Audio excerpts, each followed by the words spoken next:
अस्सलाम वालेकुम। मैं आल पाकिस्तान कंट्रक्टरी एसोसिएशन का जनरल सेक्रेटरी मोहम्मद अली लाखानी बोल रहा हूँ। आजकल के जो मसाइल चल रहे हैं चीनी के ऊपर, चीनी 200 से ऊपर की हो गई है, जो हमारी कंट्रक्टरी मार्केट के अंदर, हमारे कारोबार के अंदर बड़ा मुतासिर कर रही है।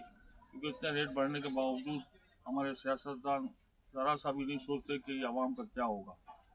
हमारे हर आइटम के ऊपर रेट बढ़ने से कारोबारी ज़िंदगी मुअत्तल हो गई है, मशीद पर बड़ा असर पड़ा है। तो समझ नहीं आ रहा कि क्या करें।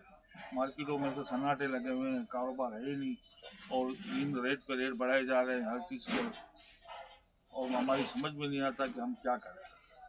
हम कारोबारी ज़िंदगी हमारी मुअत्तल होकर रह गई है। हम सारे कारोबारी इदारे के अफराद सब परेशान हैं कि इनका क्या हल निकालें।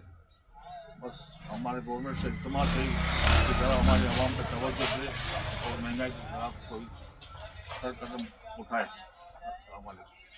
अच्छा, ये हमारी मार्केट के अंदर हालत के पेश नज़र जो महंगाई हो जाती है या चीनी के रेट बढ़ जाते हैं, इसके बाद हमारे मार्केटों में ना कॉपीराइट का मसले बड़े आ जाते हैं।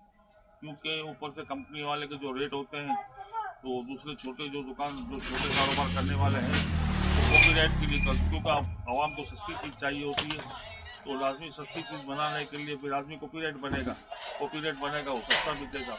इसमें कंपनी वाले एक्शन लेते हैं कि भाई ये क्या बात है, मगर जब चीज़ ऊपर से महंगी है, बाहर नहीं आएगी, तो आवाम को जो चीज़ सस्ती मिलेगी वही लेंगे ना। उसी कॉपीराइट का ये मसला है।